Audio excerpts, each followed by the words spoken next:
People are gonna think I'm weird either way. Yeah. They might as well think I'm weird for what I'm really like.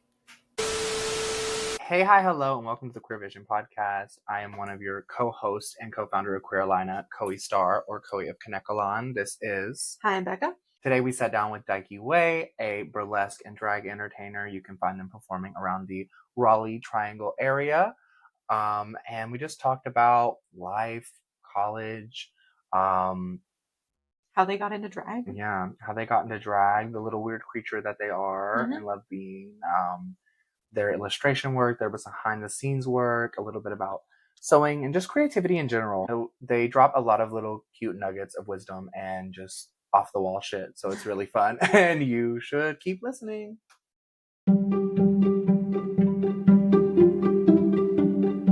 Thank you for sitting down with us, Dykey, today. I'm so excited just to hear more about you and your story. I know like we've worked together, but I feel like in the back room we don't always talk as much. I feel like we always have stuff going on. You know, sometimes with people, it just, I don't know. You just have the people that you're like always talking to, and I feel like we don't talk as much as we should. Yeah, I feel the same way. But I'm low-key terrified every time I'm in the back.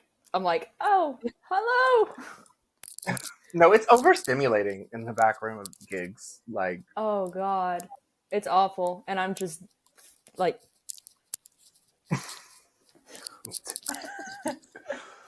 So I guess the way we normally just start things is we kind of just do this as like a little chit chat, just like see where things go and just talk about stuff. So if you just want to give the people a little blurb, like who Dykey is and a little bit about yourself. Well, I'm 28 years old, believe it or not. And I'm from literally all over the place. So I've got a little bit of inspiration from everywhere.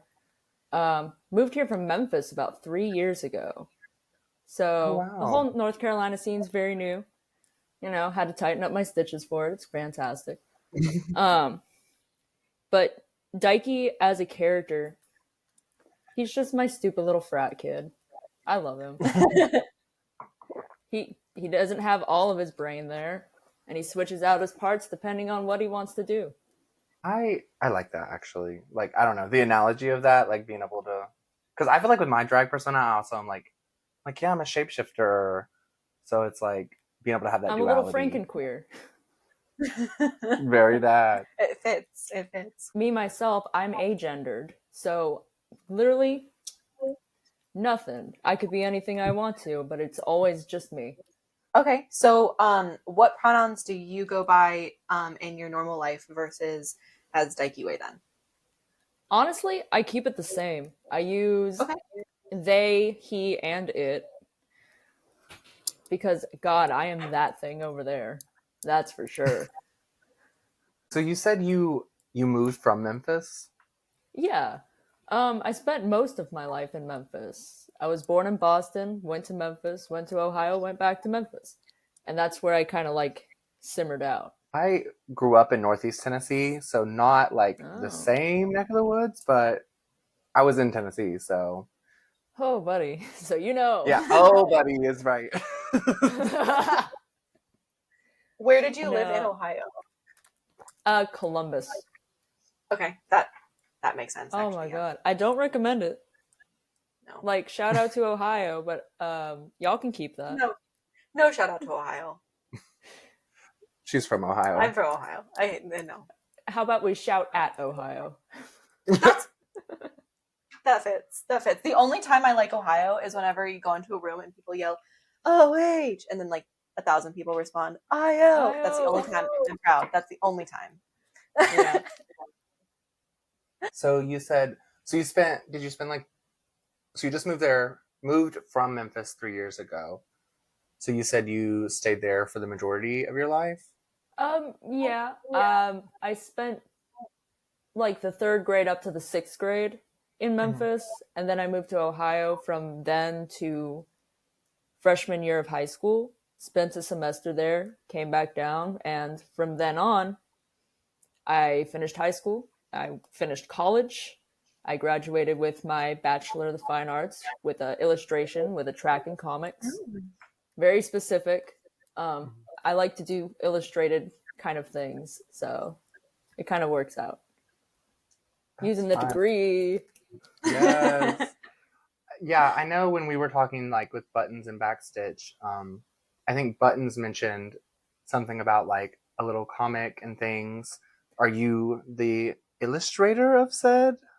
I am. Okay. I am the creator of most of the artwork that gets posted to the B-Side Circus account on Instagram. Mm. And I like to doodle, and when I get inspired, you get pieces. And I used to my senior project was a 16-page comic. So I had to learn the mechanics of it, and the more we work on this little story for the background of the circus, the more I'm like, I could do that. I could tell everyone and they'll see it. I love that, honestly. I was gonna say this before. Yeah, whatever. I've wanted to do a comic as well, like for my drag stuff for the longest time. So like hearing somebody actually like doing it is like I'm living vicariously through y'all, and I it makes me so happy. So I'm excited to see just whenever things do happen, and as they Yeah. do. We're hoping to get it at least started in the next year or two. Mm-hmm. Um because if I am to start this comic, Dykey's gonna go get laid to rest for a little bit. Mm. Mm-hmm. Understandably. Because that's a lot to work on at once. Mm-hmm. And that coinciding with drag, I'll show up, I'll show up, I'll tighten my stitches, and I'll put on a little cologne to hide the rot. But not much for performing or creating something new during that time because I will be creating something new. Right. Yeah. Is that like? Do you feel like that's a skill or like mindset that you kind of hold with you, like being able to like not bite off more than you could chew? I guess you would say. It's a very forced learned habit. Mm-hmm. I grew up very, very bad with time management. I know the definition of con crunch because I used to be a competitive cosplayer. Um, and I would be less than a week away from con just starting my costume for the contest. And by the end of the week, it is 3 a.m. before day one, and I'm still going. But it gets done. The master procrastinator. I would say that's not bad at time management then if you're still able to get it done. It's really only bad at time management if you're not able to get it It's bad in a physical way. Yeah, that's what I was Bad about in to a say. mental way. Yeah. If I did it further out, then maybe I wouldn't have. Maybe I would have slept the night before. That's Mhm. fair. Yeah, Yeah. I've definitely been there. I That's something that I'm like working to decondition myself of right now because yeah, definitely time management isn't my strongest suit. I'm always rushing around things last minute. But she's getting better with time. Yeah. So, but that's good that you seem to have like a balance on that kind of, and like, hey, this is if I was to do this and this, like that's just going to be too much because I feel like a lot of creatives, especially, really struggle with that because they don't want to like sacrifice a part of art. That makes Yeah. sense. You want to make everything all at once, and the ideas come faster than your hands can handle. Mm-hmm. And as I get older, unfortunately, my body's not getting better. So, in order for me to take care of myself, I have to portion out everything. Mm-hmm. My life has to be meal prepped. Yeah. Mm-hmm. I like that. Yeah, I feel that one really Honestly. hard. I do that. I see little chunks of time in my life. So like whenever I'm like, okay, this is too many chunks, then I have to take something out. I feel like that's very reminiscent. I did that during my birthday month. This past May. Oh God, I was in pieces. It was my birthday week at the very beginning of the month, and then we went to like two concerts, three concerts. I Ooh. don't know. I don't remember. It's all a blur. But I was also performing on the weekends, and I was Mm-hmm. just by the end of the month, I was like, all right, it's time for cremation. I'm out. I gotta go. I don't know. There is something nice about like being able to just dial it back. Like honestly, I didn't really go out of my way to do a lot of Pride gigs this Pride, and while it's like part of me regretted that, another part of me is like, I know that I'm not as exhausted as probably half the community is, so that kind of makes me, in some ways, I'm like, okay, preserve my peace. Yeah, no, like no matter how many gigs you have that are like for Pride Month, if so long as you celebrate it in your own way, we're all fucking tired. We're gonna be tired with you. So you said, I know that you wrote about your Bachelor's of Fine Art in the little form too. How was that journey for you with college and It everything? somehow was the longest and shortest thing of my life. Um, I went to the Memphis College of Art, and immediately I knew what I was doing. I had been drawing in every class in high school. They couldn't physically get me to stop. It's that autism. I don't know. It just wouldn't stop. So they were like, you might as well do something with it. So I put all my eggs in one basket and I went. It was the closest thing. It was up the street from my parents. It was good. So we start doing it, and I go through a couple of roommates. It was a little. And then I met my best friend, Kelsey. Kelsey was a sculpture major, and we were working and we were figuring it out. And in college, lo and behold, my first drag show. Let me rephrase it. My first drag competition. Oh, Okay. work. And it was as a persona called Jackson Spades. Okay. He was cute, very, reminds me of Jack Awful. Obviously we're not in the same field. I'm playing soccer, he's playing something else. But she was helping me prep for it, and 2 weeks before I was supposed to perform, she ended up passing away. I had gone home for the weekend, and usually we would stay in the sculpture studio pretty late at night. And I would walk her back to our dorm because she had a defect with her legs. So I wanted to make sure she got home okay because she didn't have a car, and neither did I at the time. But I went home and I got all these messages to my phone like, where are you? Hey, are you okay? And it turned out she had got hit by a car crossing the street to our dorm. Oh my gosh. I didn't make it to the hospital on time, but I almost did not do drag because I did not have it in me. But she wanted to be there so badly that and I did it. And I ended up winning the drag show. Oh, and along wow. with $650 for art supplies. Wow. So college is a big part of my drag because it's where I started. It's where I get my inspiration from. It's also where I learned how to crunch. Because during my, I believe, sophomore year, they pulled everybody into our auditorium and was like, hey guys, so we're closing the school. Love that. And I had put all my eggs in one basket and couldn't afford to go anywhere else because I was on a full ride scholarship at the time. Can't transfer that. So I ended up doing 3 years and 2 summers back to back and turned an 8-year degree into a 5-year degree. Oh my gosh. I was tired, bitch. Yeah. But I did it, and I had my bachelor's, and I don't know how.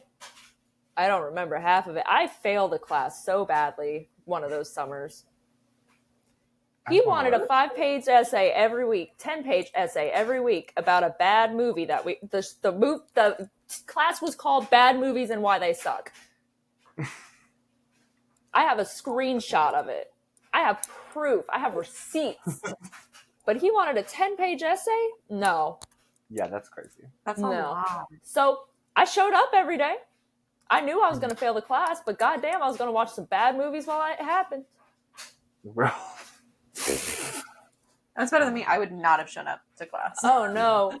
The final project was to present a bad movie and why we should watch it. And I won that too. Because I made everyone watch the live action Super Mario Brothers from 1998. I live. That? I've always been stupid and I've always been conniving. My mother did not raise, well, she did raise a bitch, actually. Just the wrong one. Oh my gosh. That one, I just want to say, like, shout out to, like, I feel like some people in this world just really have, like, resilience. So shout out to you for that, because that whole story just showed me that if there's anything about you, like, you have resilience. Because if you were able to turn a 5-year degree into a 3-year degree and have everything else happen that happened, like, yeah, that's a lot. And you should be really, really proud of yourself for that. Taurus life, baby. Stubborn sons of bitches. Listen, I'm an Aries, so So you get it. I kind of get it, except for I'm not as grounded. So My porch is my ground, brother. what My porch is my ground. do you do for work if you want to disclose? You don't have to. I work at a gas station. Work. I live. Yeah, it's one of those gigs where it's like you show up when they schedule you, which is twice a week right now, and then call other stores and be like, hey, you need some hands? And then you travel, and then you go. Mm-hmm. The job, especially like the service industry job market right now, is just a mess, I feel like, as a whole. Yeah. Like, everybody's But like, hey, we need workers, and then it's a job. no hours. Yeah. You can always find another one. But make That sure you part. got one before you leave it. Yeah. You're telling me. You did need to know that. Yeah, I do You need did to know. need to hear that. Listen, so I'm a barista part-time and love my barista job. And the amount of times that I have went, oh, I need to go. Like, I need to focus on, like, my drag and, like, everything else I'm doing. And then I'm like, no, I need to come back. Do you actually still have that job available? And then I'm like, ooh, I need to go. And yeah. I think it's happened like 3 times since we started this business. So shout out to them for still taking my ass back. But Girl, I tried to apply to a like Korean barbecue place, and they were like, "Yeah, we'll pay you like $8 plus tips, but Crazy. the brow ring gotta go. Your green hair that I had at the time gotta go." And I'm like,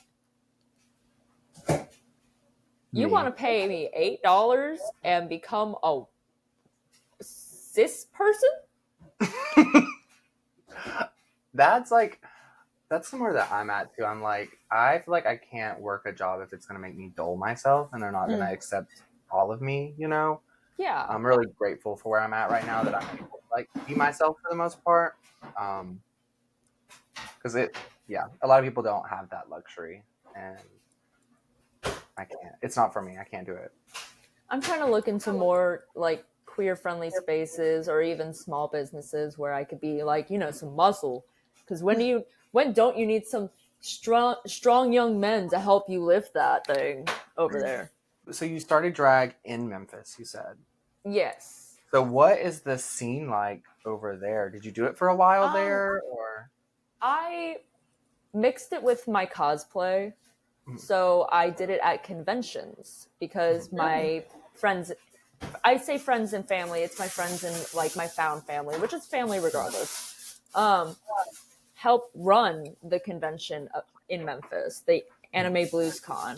So for like 2 years, my scene there wasn't very long running, and I didn't really know how to get into it at the time. So right when I was getting in it, COVID hit, and then I stopped. Valid. And then I moved out here when COVID kind of ended? Question mark. Mhm. So, from what I hear now, that it's growing Mhm. now in resistance to like the bill that was passed in Tennessee and stuff like that. Um, so it's growing along with their burlesque community, and I hope for the best. Yeah. That is, it's scary. I hated when, I don't know, like seeing all the bills and stuff that have been passed in Tennessee. It's like almost scary to even go back, like, because that's where I grew up and like like a decent amount of my family's over there. And I don't know. It's just like, I just hate it, as we do. It's it was the scariest place on earth. Yeah. I think we moved here around the same time because I moved to Raleigh like 2021, somewhere around there, like into 2021, like right after Yeah. COVID ended too. Um, so I feel like we came at a similar time, which is kind of crazy. But how long was it until like, so how did like Dykey Way get born then? Um, well, I went through a lot of experiment, and when I mean a lot of experimentation, it's ironic that I'm a Frankenstein character. Um, First, I was a little character known as Trip Egg Balls. Um, Very cute, very bright, very colorful. Um, but it's like wearing a cute pair of shoes, but they don't fit quite right. Mm-hmm. And I wore those shoes for at least a year, um, until I dyed my hair red, and then Buttons looked at me and said, "You look like Mikey Way from MCR." And I'm like, Mm. "Ha ha ha! What if I changed my name to Dykey Way?" And then she went, "No, you should." Your Buttons impression It has is done exactly how everything that for me. story went. That's like exactly how she sounds too. I know. Yeah, I remember But no, she was a lot sweeter than that. I have to put the Buttons filter over it. Mhm. But we were laughing, we were cutting up. And so I was like, okay, well, you know what? I'll try it out. And we bullied each other back and forth with it for a little while. And then it legitimately stuck. And it got goofier and it got sillier. And I was like, what is my actual person? Like, I want to look illustrated. Do I want to look edgy? What do I want?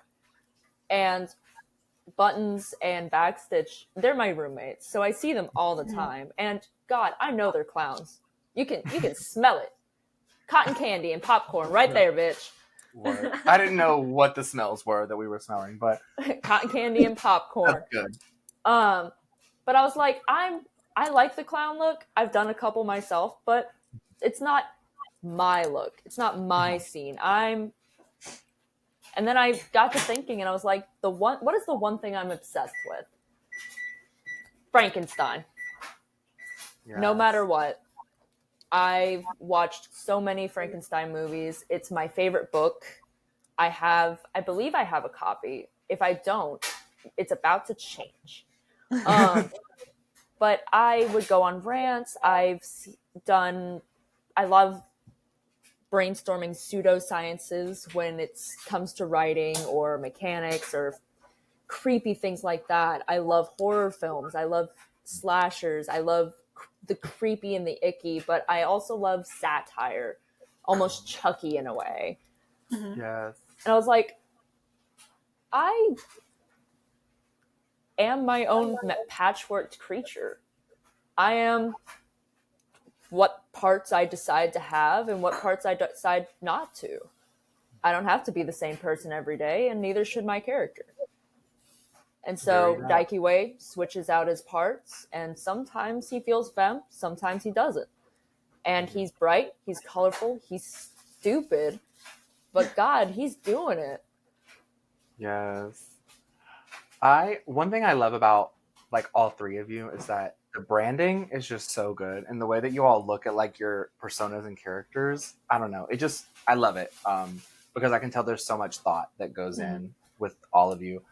Um, So that's really beautiful. Also, I want to say on that note, I did remember that you went by another name at the beginning, like when I first encountered you, but what you have done with Dykey Way, I couldn't even remember the name. Like I literally, until you said it, I've been thinking about this for like a week. I'm like, what was the name?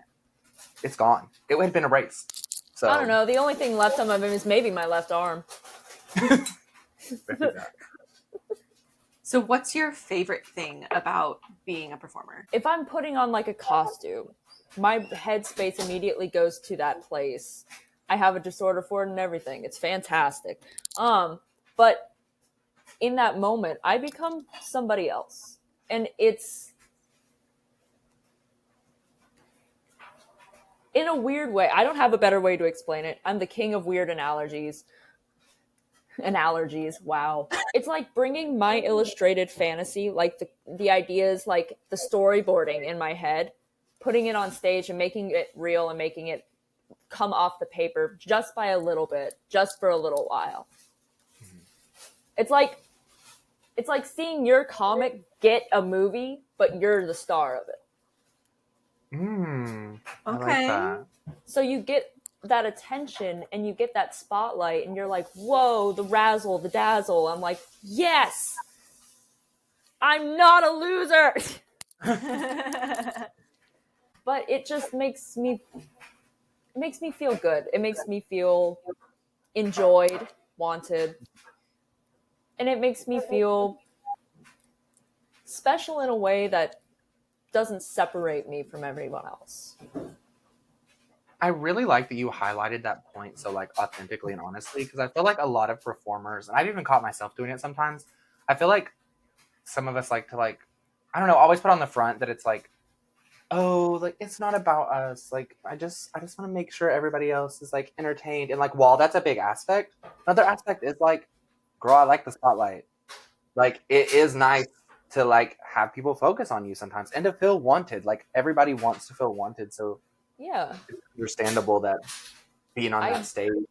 I grew up painfully shy and a back burner child in my family. And it's like I craved attention, but I don't want to be touched. I don't want to interact with you, but God, do I want you to see me? Yes. Very that. Yeah, and I will say, I get that attention that I didn't have. So it's like healing your inner child almost. Yeah. High school me would be very pleased with what's going on, I think. Good. Yeah, I was in a lot of ways the same way. Like when I was really younger, I was very much like a social butterfly. I had so many friends, and then once high school hit, I feel like I started to realize then how different I was. Like I already knew I was different, but high school hit and I was like, ooh, you're different. And then like the anxiety came, and that's when I like got really like shy and in myself and didn't really let myself express enough. I grew up with near crippling anxiety to the point where the only person I would talk to was in fact the teachers. It made me a subject for bullying, and it led to childhood depression. And I did things that I probably shouldn't have done in the 6th grade. But I'm still here. Yeah. Yeah. And I mean, yeah, we all have different stories and different paths, and just because something happened in the past doesn't mean it defines you forever, you know? No. Your brain figures out how to heal. Mm-hmm. Exactly. Sometimes it's a little more complicated than others, but yeah, it's trying. Yeah, I get that. Okay, thank you. So you've dipped your toe in the burlesque community a little bit too, right? I'm not mistaken. Yes, I do it alongside my drag.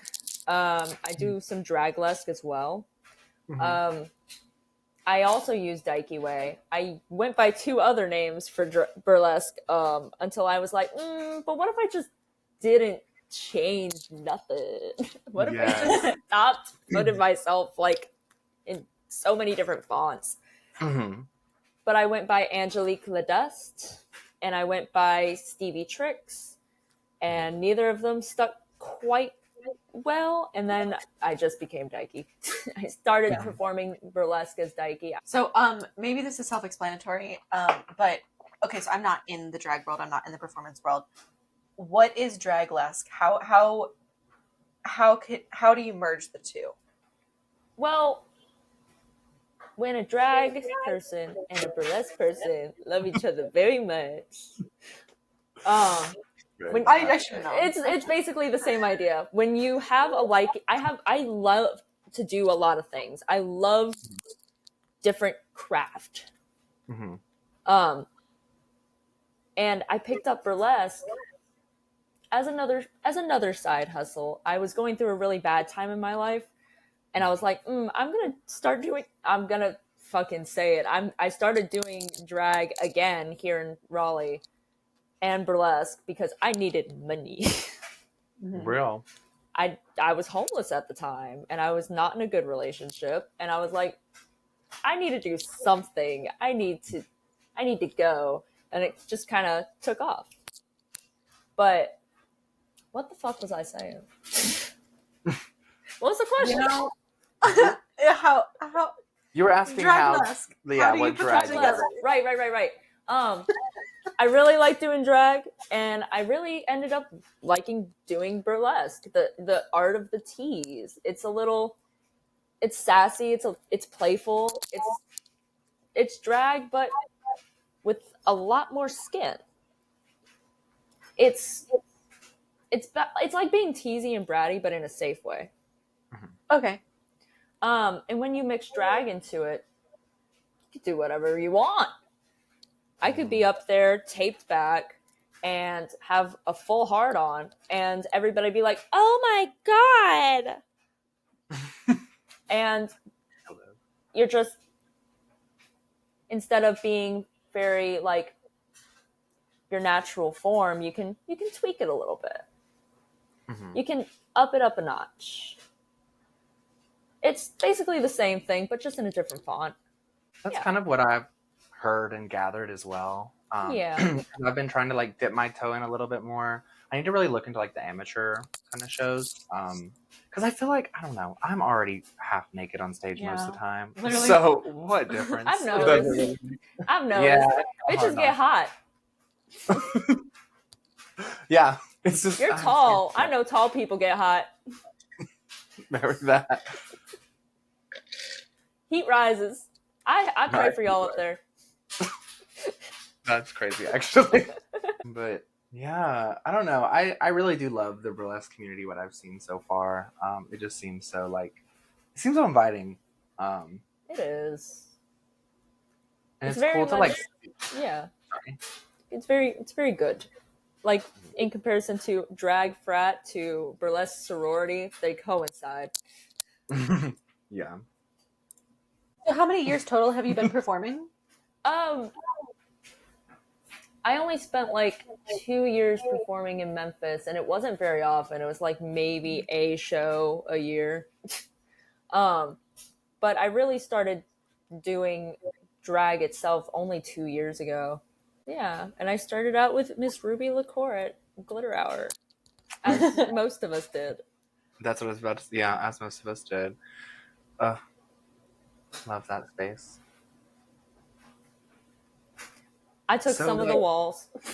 Oh, mood. That I should have broken and took some of the walls too. No, I was like, hey, so if you need help getting rid of the, red glittery fabric on the wall, they tore down like 2 curtains and handed it to me. They said, here you go. I was like, so I have like 4 to 5 yards of that stuff. I live. I'm gonna make a suit. I'm gonna make a disco suit. I love that too. Like making something out of it.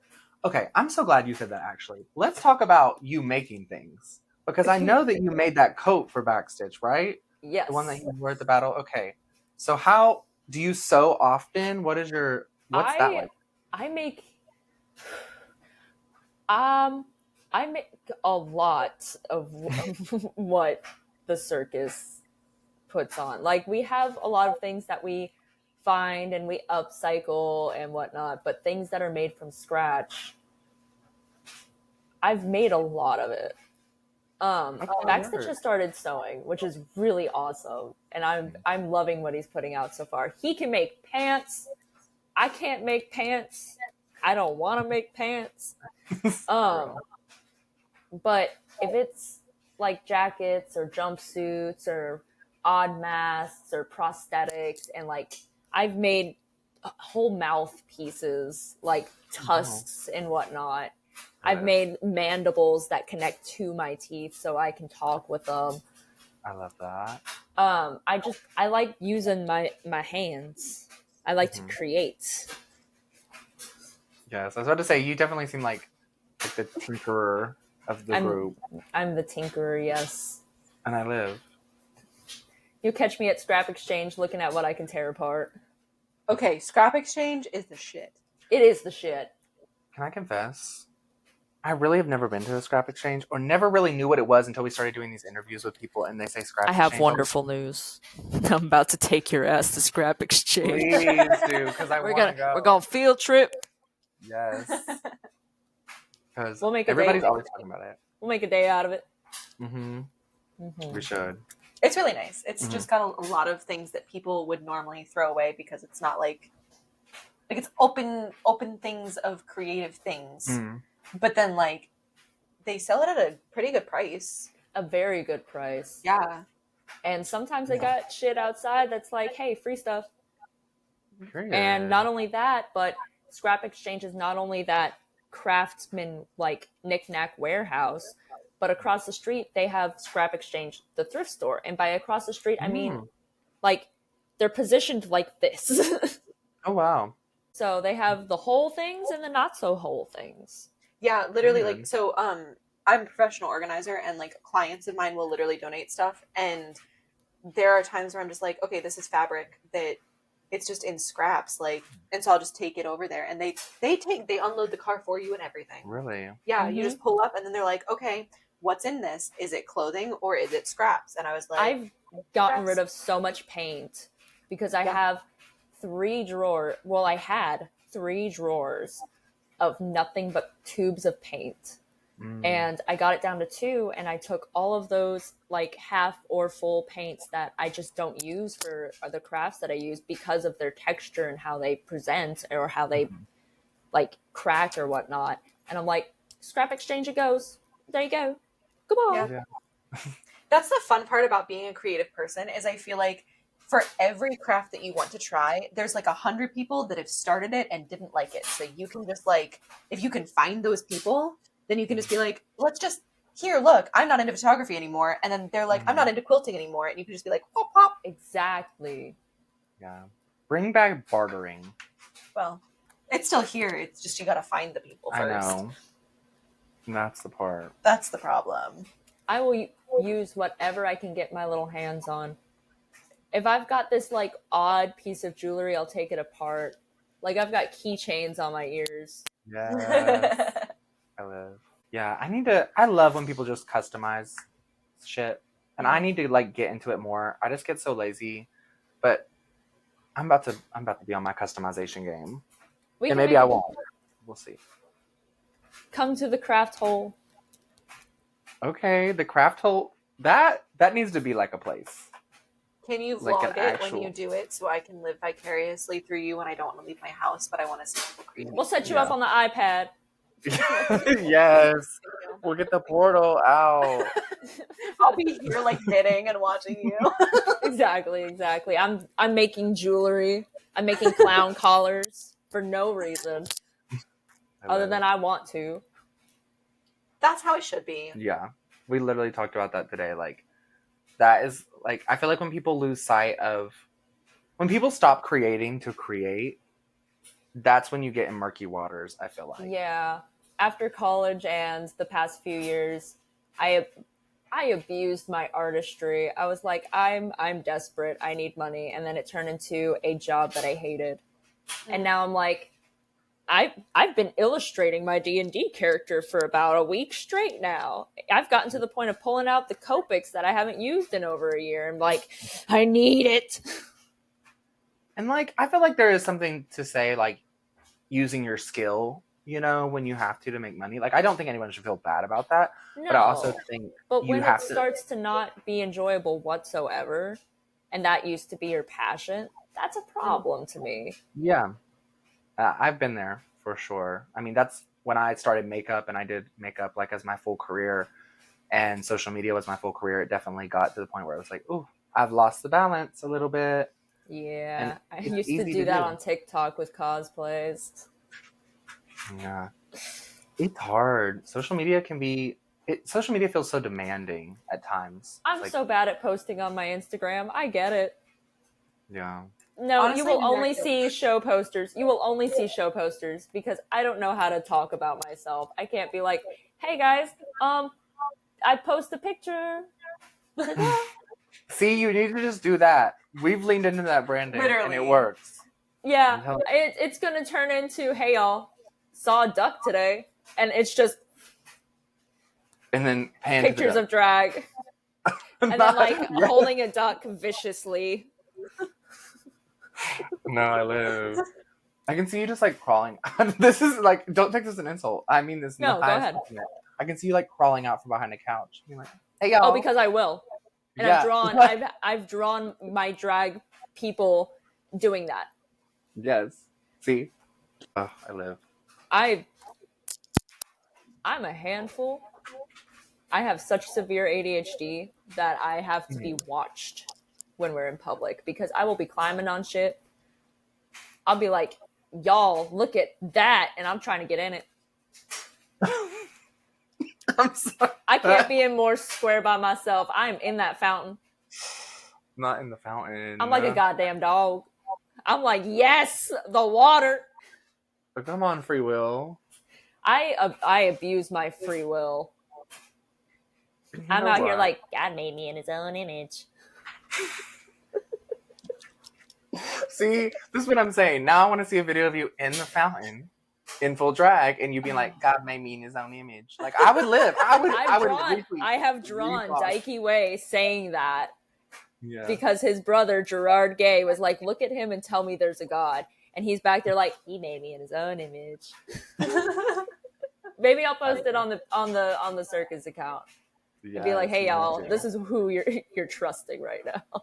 Oh my god. No, I live. Since we're getting closer to like the hour mark, was there anything that you wanted to touch on more that we haven't really talked about? I know you mentioned like being agender. I don't know if you want to talk about that a little Oh, bit. I've teetered back and forth on the trans spectrum. I was gender fluid. I was just a boy. I grew up just a really weird girl. Um, and I've noticed that, yeah, I like a little bit of both, but neither side is truly compelling. It doesn't fit right. Like the really pretty shoes I talked about earlier. They're cute, but God, they don't fit. Mm-hmm. And I realized that I'm just I'm just me. Mm-hmm. I'm not like I'm a dude, like in a slang kind of way, but I'm not a man. But I'm not a woman either. I'm just me. And I'm going to be what I am. And people will look at me confused. And no matter what restroom I go in, people will look at me weird. It happens every day. Mm-hmm. But I don't have to fit into a gender norm because to me, that norm doesn't exist. I love that. Yeah. There's only one me shaped hole, and I'm the one that dug it. I like that. Period.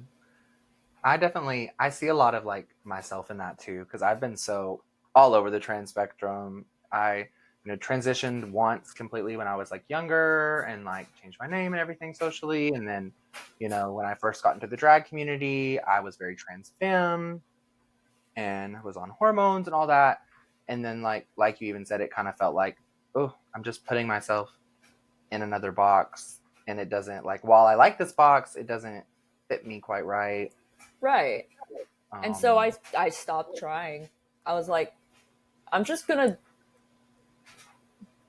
authentically and autistically be me. You know, and that should be a Autistic, shirt. artistic, art. But yeah, the other thing too. Authentically and autistically me. That's a Pretty cute much. shirt. You know, honestly, I live. Yeah. I mean, if I live my life without masking, I just become more of the creature I was meant to be.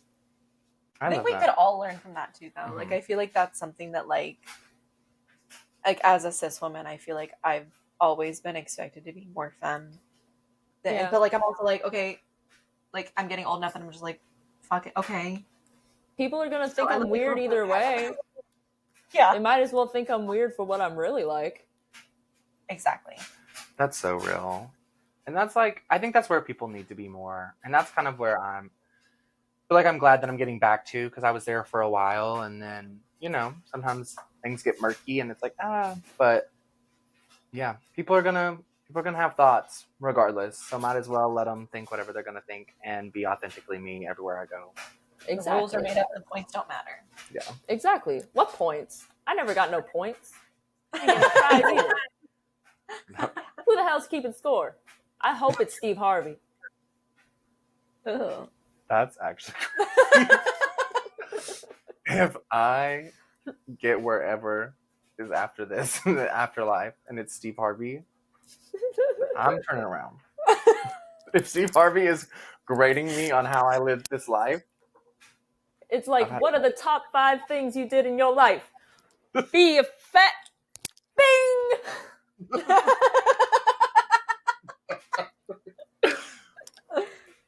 I'm dead on the ground. Oh my god. Would you like to share your socials with everyone? Yes, y'all can find me at the air, as in like heir to the throne, _ Dykey Way on Instagram. And that's pretty much it. Period. Okay.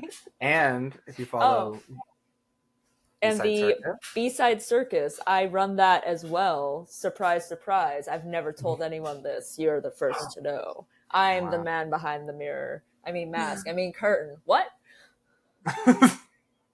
real. Yes. You can see my artwork on the B-Side Circus account, more so than my own account.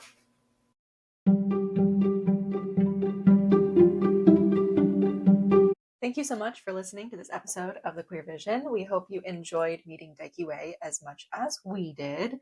You can always find them at the air, HEIR _ Dykey Way. Or B-Side Circus on Instagram. I'm pretty sure it's B_side_circus. Yes. And you can always find us at queerolina.org. You can find all of our information there and links to everything that we're doing and all of our events. So you should go and you should check it out. And thank you so much for listening. Yes. Bye. Yeah. I feel like I had something to say. I don't know why. It's like it gets to this time of the day and my brain's just like, No, I feel that. I went to noise. work today, BB. Bro. Ugh. I'm sorry. I love that. Why are they acting crazy? I don't know. Probably the It'll be mail. okay. It's the mail. Give us 1 second. They'll shut up Take your eventually. time. Rolo!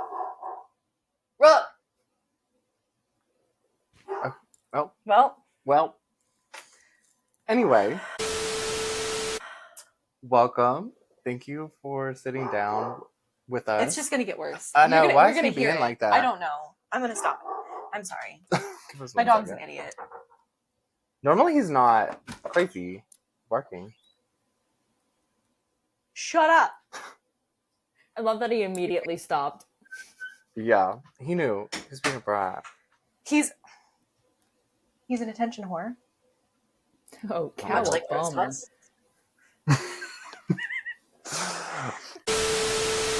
Very that. Me every day. Me like, I can't open this. I was literally at work for the first day with my nails. Couldn't open anything.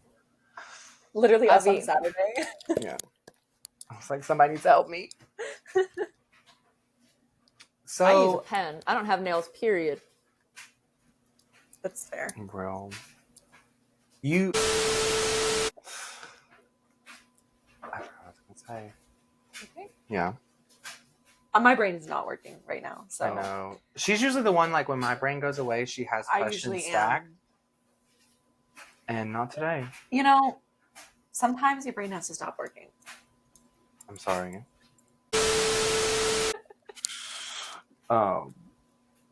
Jesus. Bury that. Oh my gosh. Yeah. Mm-hmm. Yeah. Yeah. I know they've done like Drag Family Feud on like Drag Race and stuff, but like, has someone done like a Drag Family Feud dressed as Steve Harvey? Like, I need a Steve Harvey impersonator doing Drag Family Feud at a live show. It has to be a thing. I'd lose my fucking mind. I have seen a Bill Nye the Science Guy themed one by Soy Boy. Brother, I was not performing. I was there. I had a little bit of fun outside before I went into the show, and my dear friend had given me something that I could eat, and it hit during this number, and I was like, I am 8 years old. I am sitting in Bill Nye's fucking thing. There's lights, and I'm like, this is spectacular. Oh my god! And I want somebody to have something edible and come to see my show and be like, holy shit. That thing's fucking dead. All I heard from the crowd was, what the fuck's going on? What is that? I like the illusionary whimsy. Like, ooh, I am the announcer voice. You don't know where I am, but I am the announcer. Hey, hi, hello, and welcome to the Queer Vision podcast. Today we sat down with Dykey Way. You can find them doing burlesque. You didn't introduce us. Oh.